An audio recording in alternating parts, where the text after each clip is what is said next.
ভাদ্র মাসের কৃষ্ণপক্ষের অষ্টমী তিথিতে দুষ্টের দমন, শিষ্টের পালন এবং ধর্মরক্ষায় মহাবতার ভগবান রূপে জন্মগ্রহণ করেছিলেন শ্রীকৃষ্ণ।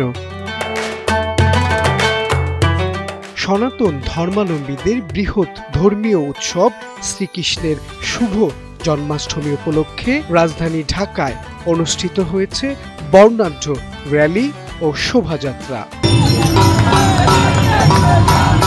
ভক্তি আর আনন্দে সনাতনীরা উদযাপন করছে শ্রীকৃষ্ণের আবির্ভাব তিথি। বেসিক্যালি আজকে দিনটি স্পেশাল, কারণ এটি আমার মেয়েকে নিয়ে প্রথম জন্মাষ্টমী। অনেক ভালো লাগছে, আর একটা ইচ্ছা ভগবানের কাছে সবাই একসাথে ভালো থাকতে পারি। শ্রীকৃষ্ণ ভগবান ধরাধামে এসেছিল একটা ঘনঘটা মুহূর্তে, যখন ধর্ম ন্যায় প্রতিষ্ঠার জন্য তার জন্ম হয়েছিল। আজকে পৃথিবীতে ধর্ম এবং ন্যায় প্রতিষ্ঠার জন্য, মানব জাতির কল্যাণের জন্য এখন বর্তমানে যে পরিস্থিতি বিরাজ করতেছে রাষ্ট্র এবং সমস্ত পৃথিবীব্যাপী, তার একটা আশীর্বাদ এবং তার একটা যে প্রতিষ্ঠাতা, সেই প্রতিষ্ঠাতা জেগে ওঠার জন্য সকলের মাধ্যমে সমস্ত মানব জাতিকে শান্ত এবং ধর্ম ন্যায় প্রতিষ্ঠার জন্য আমাদের এই শ্রীকৃষ্ণকে আবার আমাদের মাঝে প্রয়োজন। জন্মাষ্টমী উৎসবে দেশ, জাতি, বর্ণ সবাইকে জানাচ্ছি শুভেচ্ছা।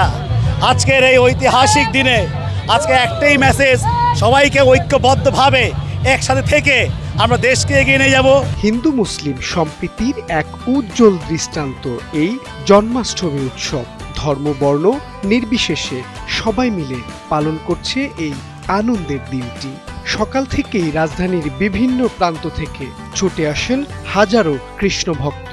প্রার্থনা আর পূজায় শুরু হয় প্রথম প্রহর। ভগবান যখন আবির্ভাব হয়েছে দুষ্টের দমন এবং শিষ্টের পালন করার জন্য, এরকমই ভগবান দুষ্টের দমন করুক, যে দেশে যে একটা খারাপ পরিস্থিতি, ভগবান যেন সব কিছু ঠিক করে দেয়, সেটাই ভগবানের কাছে প্রার্থনা। খুবই ভালো লেগেছে আজকে। ওই বছর তো হয়নি, গত বছর তুলনায় এবছর যে হয়েছে এটা আমরা ভাবতে পারিনি যে হবে, বা অনেক কি তো সমস্যা, তাই না? তো এবছর যে হয়েছে এটা সবার কাছে অনেক ভালো লাগছে। তো সবাই বের হয়েছে, একটু মজা, এটাই আর কি। আর ভগবানের কাছে এটাই প্রার্থনা করি যে আমাকেও সুস্থ রাখুক, পরিবারের সবাইকে সুস্থ রাখুক।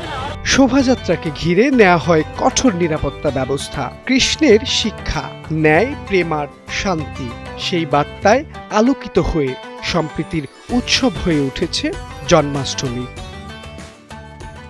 আজকে পরমেশ্বর ভগবান শ্রীকৃষ্ণের 5252তম জন্মতিথিতে বাংলাদেশের সনাতনী সম্প্রদায়ের সকল মানুষের অংশগ্রহণে একটি সুন্দর প্রোগ্রাম হয়েছে। বর্ণাঢ্য র্যালি, প্রার্থনা, প্রত্যেক মন্দিরে মন্দিরে প্রার্থনা অনুষ্ঠান, এবং প্রতিটি ঘরে ঘরে আজকে পরমেশ্বর ভগবান শ্রীকৃষ্ণের প্রার্থনা হয়েছে, পূজা অর্চনা হয়েছে।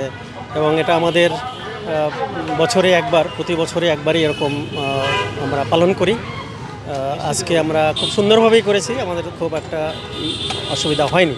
ভাদ্র মাসের কৃষ্ণপক্ষের অষ্টমী তিথিতে দুষ্টের দমন, শিষ্টের পালন এবং ধর্মরক্ষায় মহাবতার হিসেবে আবির্ভূত হয়েছিলেন ভগবান শ্রীকৃষ্ণ। আজ তার জন্মতিথি উপলক্ষে নানা আয়োজনের মধ্য দিয়ে পালিত হচ্ছে দিনটি। এটি শুধু কোনো ধর্মীয় আয়োজনের মধ্যে সীমাবদ্ধ থাকেনি, এটি সার্বজনীন উৎসব হিসাবে পালন করছে সনাতনীরা। মাহবুব আলম শ্রাবণ, সময়ের আলো, ঢাকা।